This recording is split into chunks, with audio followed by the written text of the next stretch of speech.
कभी अगर बनना हो तो बाज बनना, लेकिन कभी तोता मत बनना। तोता बोलता तो बहुत है, लेकिन ज्यादा ऊंचाई तक उड़ नहीं सकता।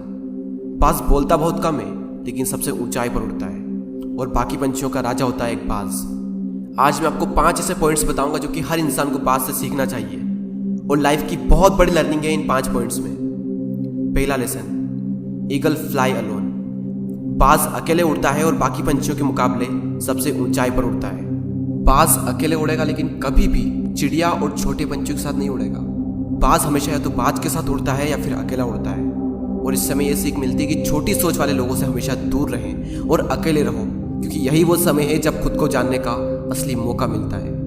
दूसरा लेसन, बाज का विजन बहुत ज्यादा क्लियर होता है और बहुत ज्यादा स्ट्रांग होता है। बाज अपने शिकार को 5 किलोमीटर दूर से ही देख लेता है और जब एक बार उसे अपना लक्ष्य दिख जाता है तो उसके बाद चाहे रास्ते में कितनी भी मुश्किलें क्यों ना आए, वो अपने लक्ष्य को हासिल करके ही दम लेता है। इससे भी एक बहुत बड़ी सीख मिलती है कि अपना विजन क्लियर रखो और उसे हासिल करने में फिर चाहे कितनी भी मुश्किलें क्यों ना आए, पीछे मत हटो उस बाज की तरह। तीसरा लेसन, बाज कभी भी मरे हुए जानवरों को नहीं खाता, वो हमेशा जिंदा शिकार करता है। और इससे हमें यह सीख मिलती है कि जो हमारा पास्ट है वो मर चुका है, तो अपने उन मरे हुए सड़े हुए थॉट्स पर ध्यान मत दो और अपनी आने वाली ताजी फ्रेश जिंदगी पर ध्यान लगाओ। अपने पास्ट की पुरानी यादें जो तुम्हें तंग करती है उन्हें वहीं रहने दो जहां पर उसकी जगह है, और तुम्हारे पास्ट की जगह है तुम्हारे पास्ट में, उसे वर्तमान में जगह मत दो।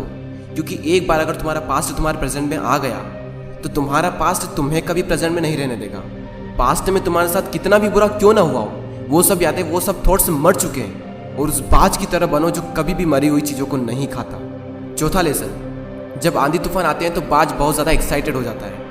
जब बारिश होती है तो सारे पंछी छिपकर बैठ जाते हैं, लेकिन बाज को बड़ा मजा आता है। जब तेज हवाएं चलती है तो बाज उन हवाओं के सहारे और तेजी से ऊपर की ओर उठता है, और ऊपर उड़ते उड़ते इतना ऊपर उड़ जाता है कि बादलों से भी ऊपर पहुंच जाता है। और इससे भी एक बहुत बड़ी सीख मिलती है कि मुसीबत में मजा ढूंढो।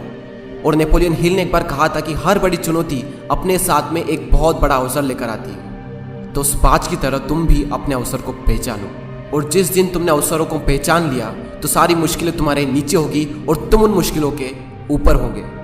फिफ्थ लेसन, बाज अपने घोंसलों में से सॉफ्ट घास को हमेशा निकाल देता है ताकि बाज का जो बच्चा होता है वो उसमें कंफर्टेबल ना हो सके, क्योंकि अगर वो घोंसले में कंफर्टेबल हो गया तो वो वहीं रहना पसंद करेगा।